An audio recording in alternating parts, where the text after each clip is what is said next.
Good morning students. आज हम हिंदी 2 का पार्ट 1 पढ़ रहे हैं, भाषा। आपने पिछली कक्षाओं में भी पढ़ा है कि भाषा किसे कहते हैं। भाषा वह साधन है जिसके द्वारा हम अपने विचारों को दूसरों के सामने प्रकट करते हैं और दूसरों के विचारों को समझते हैं। इस प्रकार भाषा की परिभाषा क्या हुई? भाषा अपने भावों और विचारों को प्रकट करने का साधन या माध्यम है। मतलब हमारे दिमाग में कोई भी विचार आया तो हम क्या करेंगे, उसे बोलकर किसी को सामने बोलेंगे, किसी के सामने प्रकट करेंगे और वह सुनकर हमारी बातों को समझेगा। उसके बाद समझने के बाद वह आपको उत्तर देगा और उसके जो विचार होंगे उसको हम सुनकर समझेंगे। यही रूप भाषा कहलाती है। मतलब भावों और विचारों को आदान प्रदान करने का साधन या माध्यम भाषा कहलाती है। अब आप आते हैं कि भाषा के कितने रूप होते हैं। तो भाषा के 2 रूप होते हैं, मौखिक और लिखित। जब आप मुंह से बोलकर कोई बात करते हैं तो भाषा का मौखिक रूप होता है, जैसे बोलना और सुनना। जैसे आपने कोई बात बोली और किसी ने वह बात सुनी तो भाषा का मौखिक रूप होता है। जैसे फ़ोन पर बातें करना, टीवी देखना या फिर कविता सुनाना, गीत सुनाना, यह भाषा का मौखिक रूप होता है क्योंकि आप बोल रहे हैं और कोई सुन रहा है। इसके बाद आता है भाषा का दूसरा रूप, लिखित रूप। तो लिखित रूप किसे कहेंगे? जब आप कोई बात पढ़कर या लिखकर समझते हैं तो भाषा का लिखित रूप होता है। जैसे पत्र लिखना, ईमेल करना, अखबार पढ़ना, ये आप जैसे लिखा हुआ पढ़ रहे हैं तो वह भाषा का कौन सा रूप हो गया? लिखित रूप हो गया। इस प्रकार हम बोलकर या लिखकर अपनी बातों को दूसरों को समझा सकते हैं और सुनकर या पढ़कर उस बात को समझ सकते हैं। इसके बाद आता है भाषा के कौशल। भाषा के कौशल होते हैं 4। सबसे पहले भाषा के कौशल में आता है बोलना। सबसे पहले आप क्या करते हैं, क्या सीखते हैं? बोलना सीखते हैं। बोलने के बाद सुनना।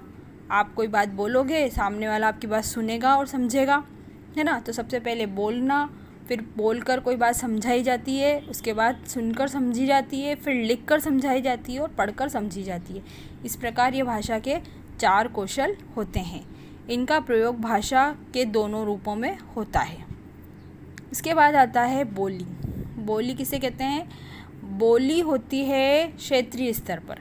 मतलब आप जहाँ पर रहते हो उसके आसपास छोटा सा जो क्षेत्र होता है वहाँ पर बोले जाने वाली भाषा बोली कहलाती है। भाषा के जिस रूप को क्षेत्रीय स्तर पर बोला जाता है, मतलब आपने देखा होगा इधर कोटा, बारा, बूंदी, झालावाड़ में हाड़ौती बोली जाती है, जयपुर साइड ढूंढाड़ी बोली जाती है, मेवाड़ साइड मारवाड़ी बोली जाती है। तो अलग अलग क्षेत्र में, छोटे छोटे क्षेत्रों में अलग अलग बोलियाँ बोली जाती हैं, वही बोली कहलाती है। जैसे उत्तर प्रदेश के क्षेत्र में बुंदेलखंड में बुंदेलखंडी, भोजपुरी, मैथिली, छत्तीसगढ़ी, राजस्थान की बोलियाँ अपने अपने क्षेत्रों में बोली जाती है। तो भाषा क्या होता है? भाषा बहुत बड़े क्षेत्र में बोली जाती है पर बोली छोटे छोटे क्षेत्रों में बोली जाती है।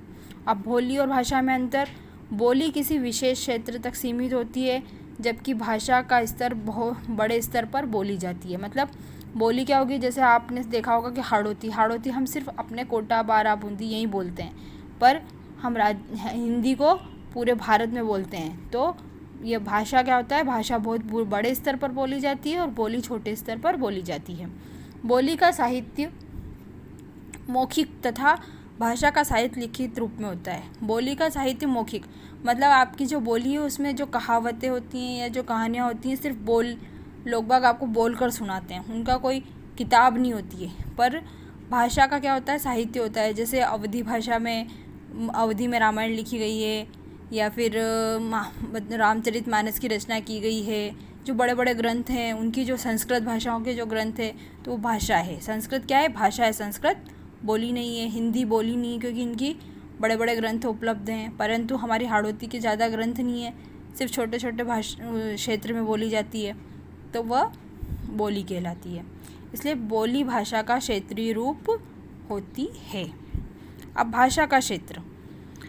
पहले हमारे देश में 18 भाषाओं को मान्यता मिली थी। मतलब हमारे देश में राज्य के संविधान के हिसाब से मान्यताएं मिलती है। तो पहले हमारे देश में सिर्फ 18 भाषाओं को मान्यता मिली थी, लेकिन बाद में 4 बोली को और मान्यता मिल गई, जिसमें है बोडो, डोंगरी, मैथिली और कोंकणी। अब इन्हें भी भाषा के रूप में मान लिया गया है। इस प्रकार भारत में 22 भाषाओं को मान्यता प्राप्त है। और ये मान्यता प्राप्त भाषाओं की लिस्ट दी गई है, जैसे हिंदी, संस्कृत, उर्दू, तेलुगु, ओडिया, असमी, तमिल, मराठी, नेपाली, पंजाबी, कोंकणी, सिंधी, मणिपुरी, बंगाली, मलयालम, कश्मीरी, कन्नड़, बोडो, डोंगरी, गुजराती, संथाली और मैथिली। जिस प्रकार भारत में अनेक भाषाएं बोली जाती है, उसी प्रकार विश्व में भी अनेक भाषाएं बोली जाती है और सभी देशों की अपनी अपनी विशेष भाषाएं होती हैं। जैसे भारत में कौन सी भाषा सबसे ज़्यादा बोली जाती है? हिंदी, चीन में चीनी, रूस में रूसी, अरब देशों में अरबी, जापान में जापानी, इंग्लैंड में अंग्रेजी और स्पेन में स्पेनिश।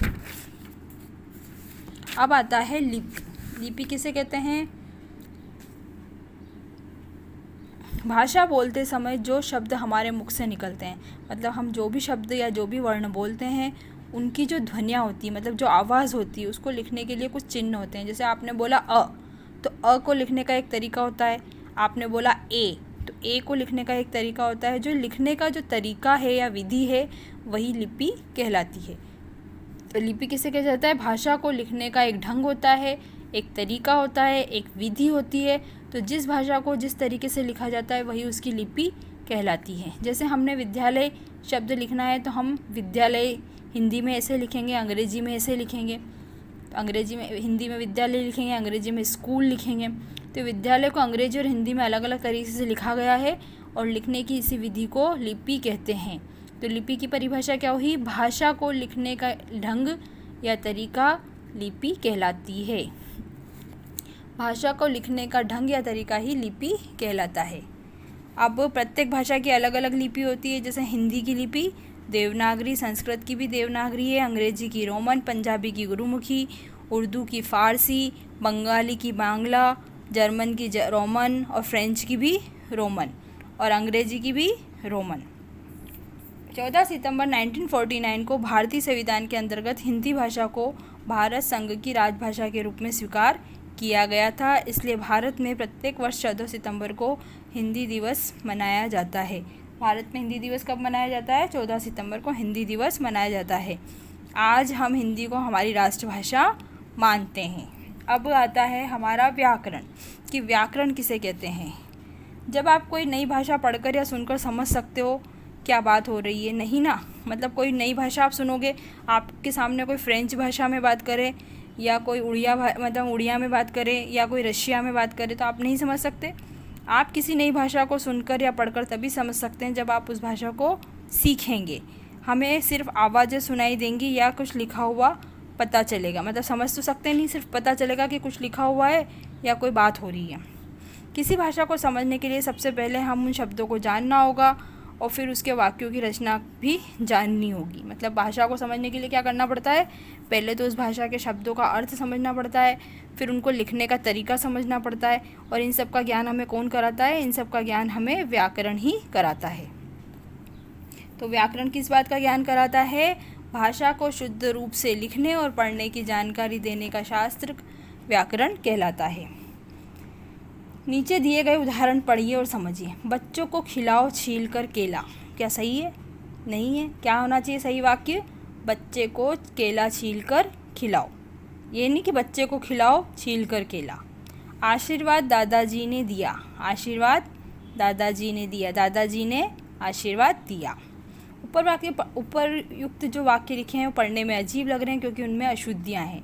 अशुद्धियों को दूर करके हम इन्हें दोबारा लिखते हैं। बच्चे को केला छील कर खिलाओ, दादाजी ने आशीर्वाद दिया। अब वाक्य में सुधार हो गया, भली भांति स्पष्ट हो रहा है इनका अर्थ। भाषा के कुछ अपने नियम होते हैं, उन्हीं नियमों के अंतर्गत भाषा पढ़ने लिखने में हम होने वाली अशुद्धियों को ठीक किया जाता है। भाषा के इन नियमों की जानकारी हमें कौन देता है? व्याकरण देता है। तो भाषा को शुद्ध रूप से लिखने और पढ़ने की जानकारी देने वाला शास्त्र व्याकरण कहलाता है। अब हम इसके पाठ के महत्वपूर्ण तथ्य दोहरा लेते हैं। सभ्यता के साथ ही भाषा की उत्पत्ति हुई, मतलब जब हमने एक जगह रहना सीखा तभी भाषा की उत्पत्ति हुई। भाषा के माध्यम से हम भावों को बोलकर या लिखकर प्रकट करते हैं। भाषा के मौखिक और लिखित रूप होते हैं। भाषा में अनेक प्रकार की भाषाएं बोली जाती हैं। भारत में अनेक प्रकार की भाषाएं बोली जाती हैं। प्रत्येक देश की अपनी भाषा होती है।